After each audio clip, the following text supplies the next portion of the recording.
Every morning, millions of students wake up and before their eyes are completely open, their hands reach for their phones. At the very beginning of the day, notifications, messages, and powerful systems competing for their attention begin to take hold of their attention. And still, in classrooms, we ask this blaming question. Why are students struggling to focus? But maybe we are asking the wrong question. Maybe the right question is this. Is the human brain truly able to handle the dynamics of the digital age we are living in today? Students today are struggling to focus. They feel mentally overwhelmed, and this is no longer just a personal issue. It is becoming a serious educational challenge. So, maybe the problem is not the lack of discipline or motivation. The challenge may be much deeper.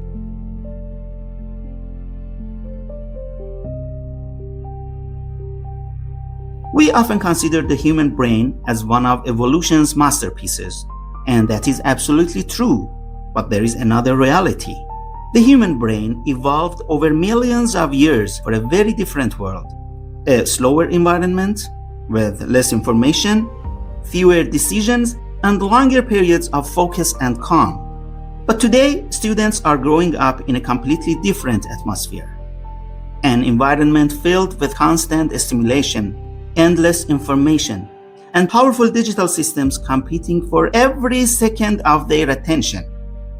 The brain evolved for one world, but students live in another one. And between these two, there is a clear mismatch.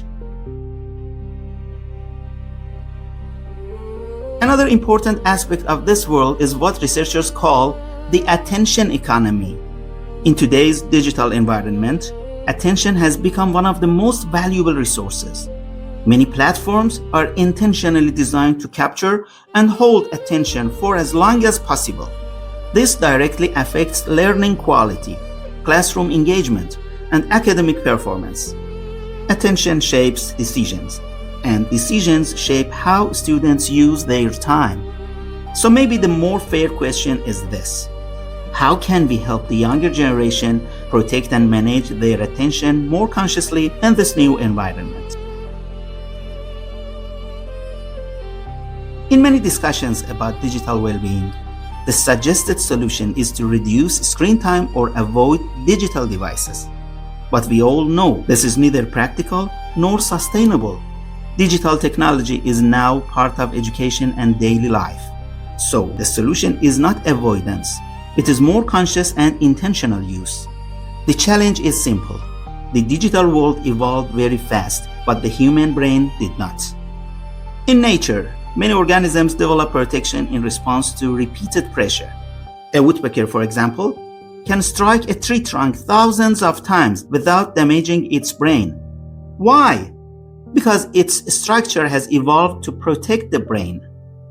But we, as modern humans, live in an environment where digital stimuli constantly strike our attention.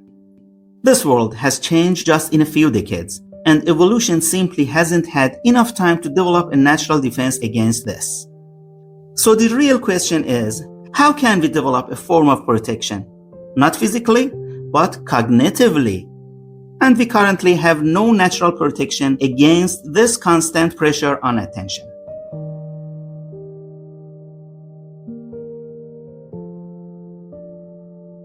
We have experienced similar situations before. When motorcycles were introduced, we realized something important. The human skull wasn't enough to protect the brain from serious impacts. So we created something simple but extremely effective, the helmet. So this leads to a key question. How can we help students develop a kind of cognitive helmet, a mental tool that helps them protect their attention? The idea I'm working on is a simple awareness framework called WhenWhatAct. When, becoming aware of the moment. What, observing what is happening. And act, making a conscious decision for an action. Even a brief moment of awareness can create space between impulse and action.